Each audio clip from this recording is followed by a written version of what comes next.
Muito bem, boa noite, bom dia, boa tarde. Primeiramente, Shabbat Shalom.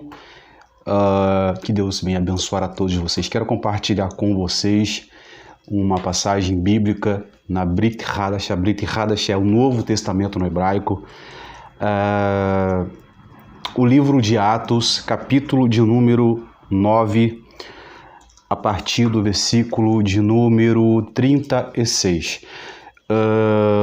Eu quero falar sobre Dorcas ou Tabita ou Tavita. Essa discípula, a Bíblia chama ela de discípula, ela tem três nomes: um nome hebraico, um nome aramaico e um nome grego. O nome grego é Dorcas, como todos nós conhecemos.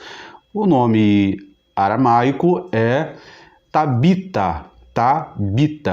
E o nome hebraico é Tavita. Tavita tem as iniciais da letra Tav, que é a última letra do alfabeto hebraico, tá bom?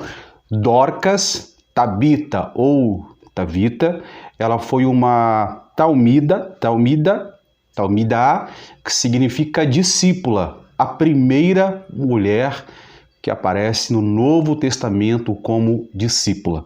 Se pararmos para falar aqui sobre a etimologia da palavra discípulo, que equivale-se também ao mesmo que uma discípula, talmidá ou talmid. Talmid quer dizer discípulo para homem, talmidá, discípula para mulher. Eu, em outro momento, em uma outra ocasião, quero fazer um vídeo sobre a etimologia da palavra discípulo, que é muito mal interpretado no meio religioso. Há uma diferença entre discípulo e seguidor. Seguidor e discípulo. Há uma diferença muito grande.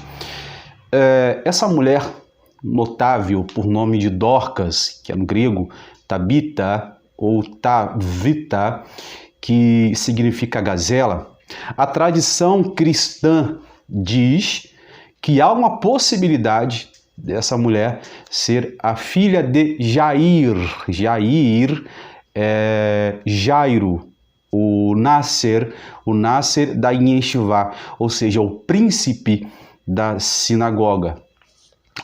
Jairo foi aquele homem, aquele que chegou até a Jesus, a Yeshua, pedindo para que Yeshua fosse até a casa dele, pois sua filha estava doente. Então, a tradição diz que Dorcas foi essa menina. Então, aqui, em Atos capítulo 9, pela primeira vez na Bíblia, aparece a palavra discípula. Em nenhum outro evangelho do Novo Testamento aparece a palavra discípula, aparece apenas discípulo ou discípulos.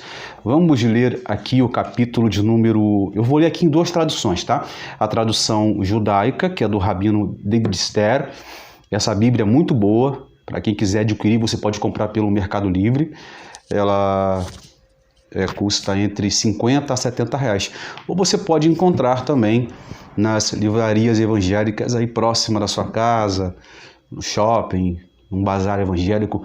Essa Bíblia é muito boa, a tradução dela. Muita gente adquiriu já essa Bíblia e falou comigo: olha, Alberto, essa Bíblia é muito boa, a tradução dela é muito boa e ela tem pronúncias também em hebraico, tá bom? Eu vou ler primeiro aqui na Bíblia judaica, o capítulo 9 e o versículo 16. É o Novo Testamento, um comentário do Rabino David Ster, que já até faleceu esse rabino. Diz assim o capítulo de número 9 e o versículo de número 1. A temática desse vídeo é ressuscitando Dorcas ou Tabita ou Tavita dentro de você. Você vai entender a temática deste vídeo e eu tenho certeza que você vai gostar de riquezas que eu quero compartilhar com vocês aqui dentro desse texto. Essa passagem aqui eu já venho estudando desde 2016 aproximadamente. Venho estudando, inclusive, até escrevi um livro sobre essa temática. Só que o tema do livro não tem nada a ver com esse vídeo que eu estou gravando agora. Quem quiser adquirir o livro, eu tenho o livro impresso ou em PDF, com um preço muito bom. Você pode adquirir em PDF, que é barato, e você pode imprimir também, tá bom? É muito bom, tem muita riqueza bíblica, cultura judaica, do hebraico, significado do hebraico, tem comentários do Talmud, Midrash, a natureza da mulher na cultura judaica, a importância do papel da mulher dentro de casa. Para quem não sabe, Dorcas era costureira, ou seja, ela era uma alfaiate, isso mesmo. Dorcas ou Tabita ou Tavita era uma costureira. Naquela época, na época bíblica, ela morava em Jope. Jope hoje é a atual Tel Aviv. Tel Aviv, em Eretz Israel, que é a terra de Israel. Então ela morava nesse lugar e ela serviu as viúvas e os necessitados, cuidando das viúvas, pois o número de viúvas era muito grande. E então ela foi enviada para Jope como discípula para pregar, para fazer tzedakah. Tzedakah significa caridade, fazer boas obras. E olha só, ela fez roupas para mulheres. O texto diz que ela fez casacos e vestidos. Logo entendemos o significado do casaco, pois há um significado místico, espiritual aqui, pois Dorcas ela também tinha princípios de tzniut. Tzniut, para quem não sabe, significa recato, ou seja, o modo de se vestir, principalmente para as mulheres. Não estou me referindo sobre uso e costumes, estou me referindo a recato. Não tem nada a ver com usos e costumes que é pregado nas igrejas. Estou falando de tzniut. O judaísmo, a cultura judaica tem esse princípio do tzniut, o modo da mulher se vestir. Inclusive tem um vídeo aqui no canal que eu explico um pouco sobre tzniut. Há uma diferença da mulher casada, judia, e a mulher solteira. Logo você consegue identificar a diferença de uma mulher casada para uma moça solteira. A mulher casada, ela usa um lenço sobre tua cabeça, que é um dos princípios do tzniut, e o cabelo da mulher só pode ser vista pelo seu esposo. Inclusive, o Talmud narra uma história de uma grande mulher, que essa mulher ela teve mérito de gerar filhos Kohanim, olha só, filhos Kohanim, pelo mérito do tzniut, pelo mérito dela esconder o seu cabelo, nem para o esposo dela ela mostrava o seu cabelo.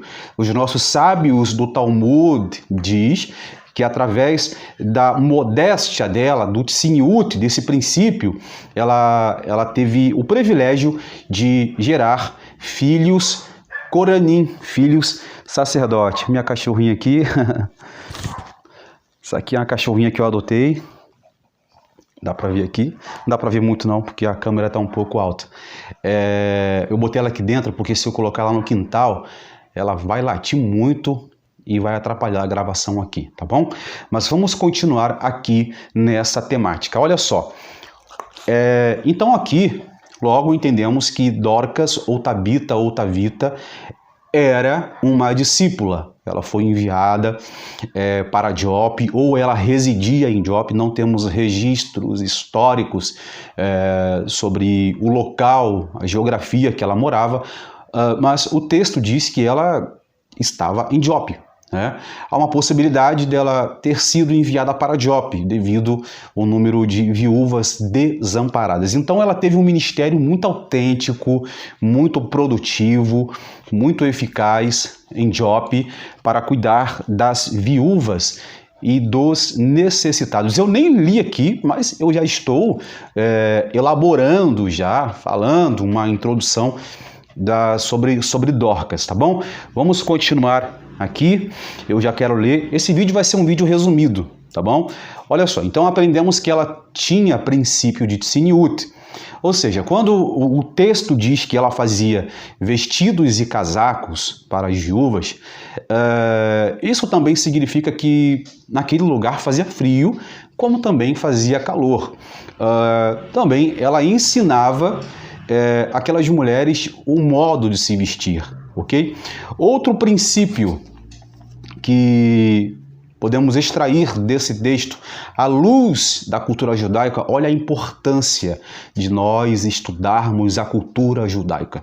Quando você estuda a cultura judaica, você consegue extrair muitas particularidades, principalmente do Novo Testamento, e você vai conseguir entender o pano de fundo histórico, a tradição da época, quando você estuda a cultura judaica, ok? Então isso é muito bom para quem quer pregar, para quem quer conhecer a Bíblia, você estudar a cultura judaica. Por exemplo, no Brasil tem uma cultura, no Japão tem uma cultura, na China, na Escócia os homens usam saias, né? Parece até engraçado, ou seja, cada país tem um estado, então é muito importante estudarmos a cultura, principalmente a cultura da Bíblia, que é uma cultura 100%, né, judaica, tá bom? Olha só, ela era costureira.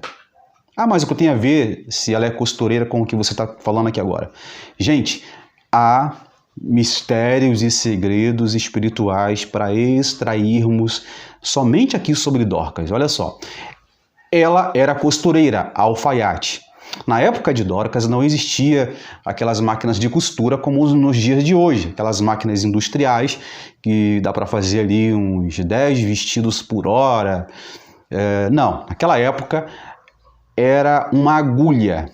Há quem diga que a agulha era uma agulha de aproximadamente 20 centímetros e ela tinha um buraco, como nos dias de hoje, toda agulha tem um buraco. Então preste bem atenção o que eu quero dizer para vocês aqui. A palavra agulha, a palavra agulha, ela tem a letra da palavra kuf em aramaico, que significa uma brecha, um buraco, uma brecha. Sabemos que toda agulha tem um buraco para você colocar ali a linha. Então a palavra agulha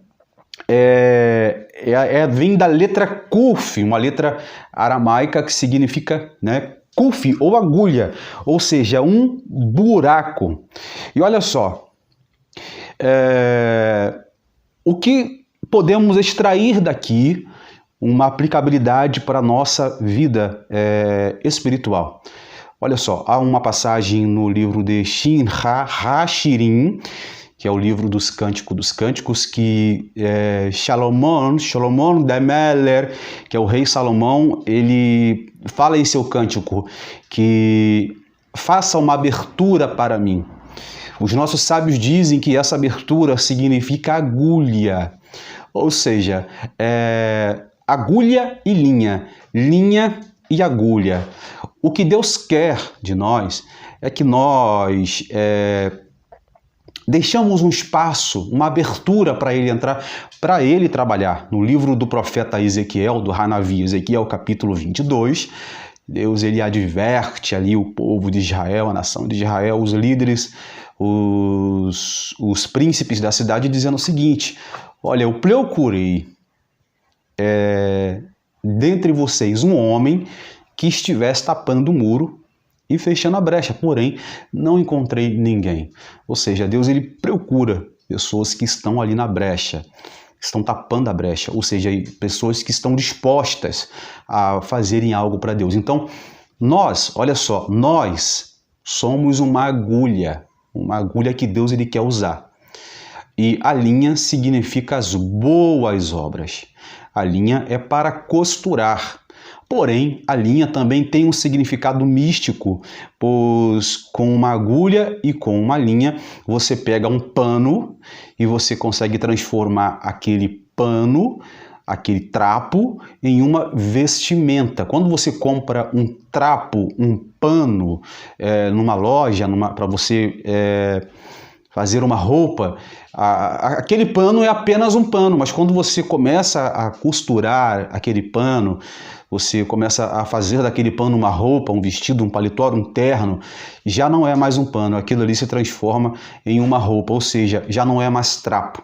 Então, quando nós não tínhamos a Torá, que é a palavra de Deus. Quando nós não tínhamos o Ruach HaKodesh, que é o Espírito Santo, éramos como trapo, andávamos desgarrados, como ovelhas desgarradas. Mas quando Deus nos resgatou, quando nós abrimos uma brecha para Deus entrar, o trapo se transformou em um pano fino, uma vestimenta. Eclesiastes, Salomão de Meller, que é o rei Salomão, no capítulo 9, o versículo 8, ele disse que em todo tempo os nossos vestidos, as nossas roupas têm que ser branca como a neve e que nunca venha faltar sêmen, óleo sobre a nossa cabeça. Então, há um conjunto de palavras aqui que podemos juntar e extrairmos particularidades espirituais para aplicação para a nossa vida. Então, olha só, ela era uma alfaiate. O que tem a ver alfaiate com essa mensagem que eu estou falando aqui agora? Olha só, existe um outro princípio, estou falando que é muito bom estudarmos cultura judaica. Existe uma halahá, existe um princípio na cultura judaica que um alfaiate, ele não pode misturar lã e linho. Ou seja, você vai fazer uma roupa, naquela época, os judeus iam até um sacerdote, até um rabino, averiguar se aquele pano tinha subsídio de linho. Não poderia fazer um casaco com lã e linho. Poderia sim fazer uma roupa só de linho e uma roupa só de lã. Ou seja, não se pode fazer uma vestimenta com duas naturezas. Esse princípio, essa mitzvah, essa proibição de misturar lã e linho, chama-se shatnez, que é proibido se vestir de duas naturezas. Ou seja, em um linguajar popular, o crente não pode se vestir de duas naturezas. Um Yehudim, um judeu, não pode se vestir de duas naturezas. Ou você é lã, ou você é linho. Estão me entendendo? Há uma particularidade também aqui sobre o lã e linho, sobre Caim e Abel. Caim e Hever, Caim e Abel, sim, os dois filhos de Adão.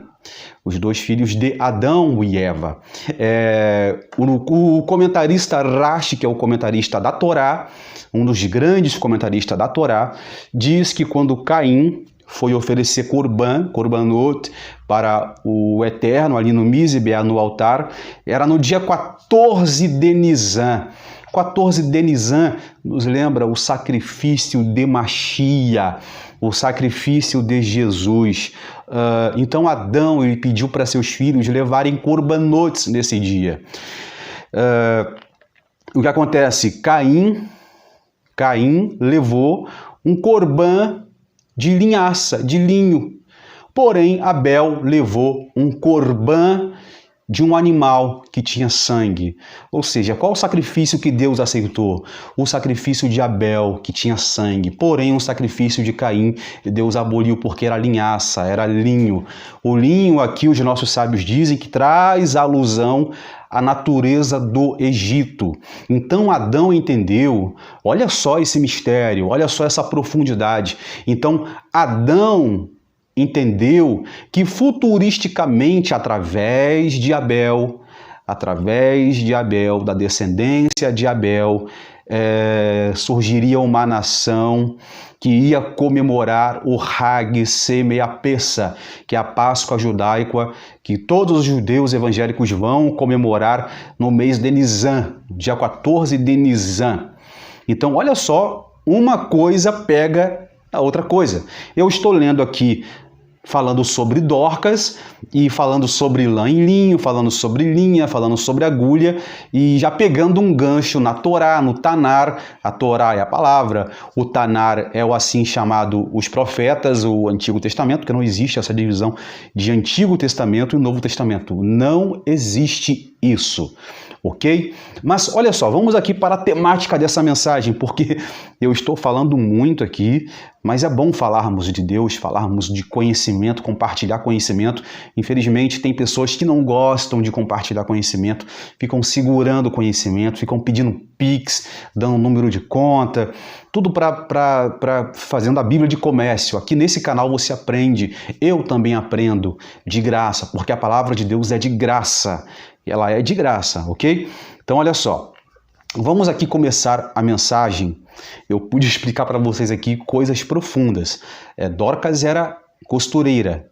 Ela, obviamente, aprendeu essa profissão com sua mãe. Obviamente.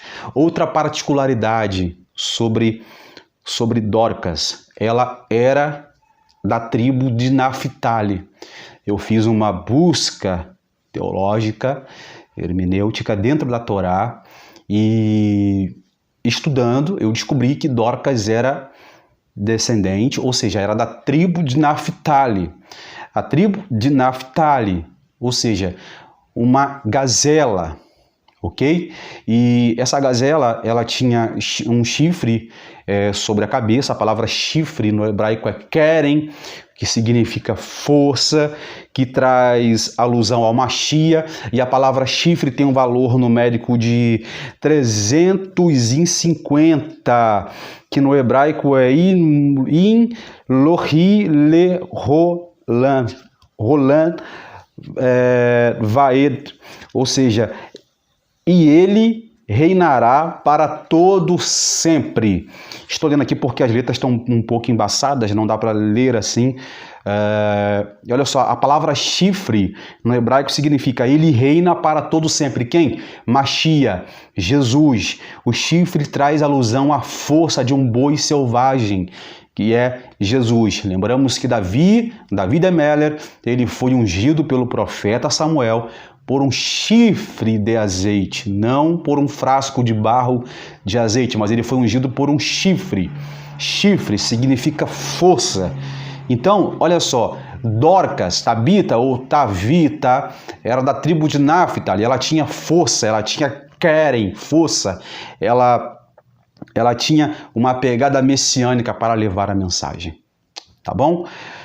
Vamos agora para o estudo. Essa pequena reflexão, vou terminar daqui a 8 minutos aproximadamente.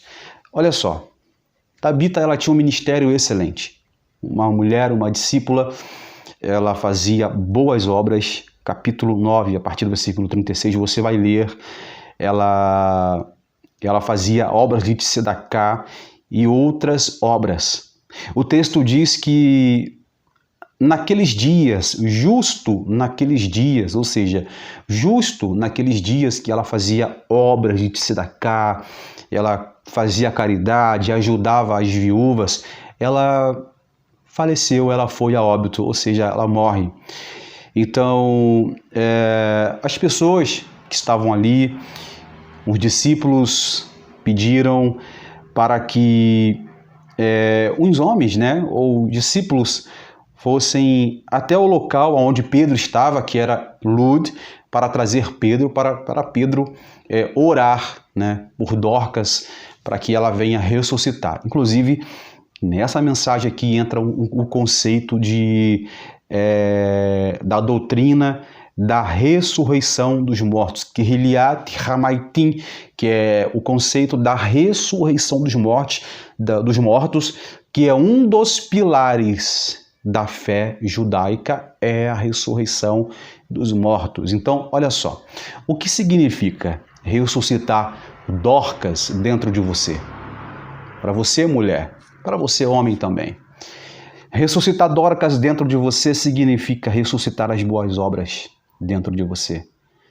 Ressuscitar essa chamada que ardia no seu coração de você fazer algo para Deus, de você pregar, de você aconselhar, de você fazer caridade, isso de repente faleceu dentro de você, você ficou estacionado, você não prega mais, você não consegue orar mais, você não consegue mais ler a palavra, você não consegue nem sair de casa mais, alguém falou para você que você não prega, que você não tem chamada, que você é isso, que você é aquilo, essa Dorcas foi morrendo dentro de você. Mas o Senhor, o Hakadosh Baruch Hu, ele quer ressuscitar essa Dorcas que está dentro de você. O texto diz, no versículo de número 18, fala assim: Lude ficava perto de Iafo, ou seja, de Jope, e os Talmidim, discípulos, ouviram falar que Pedro estava por lá. Então eles enviaram 2 homens que lhe pediram: por favor, venham conosco sem demora. Porém, Pedro foi. E quando Pedro chegou ali, Dorcas estava no andar superior. Olha só, o verso diz que ela foi lavada, ou seja, o corpo dela foi lavado. Isso aqui já é um conceito também. Quando uma pessoa morre na cultura judaica, as pessoas banham, né, o corpo ali do cadáver. E assim como ela vem ao mundo, ela também, do mesmo jeito que ela veio ao mundo, ela vai sair desse mundo do jeito que ela veio para esse mundo.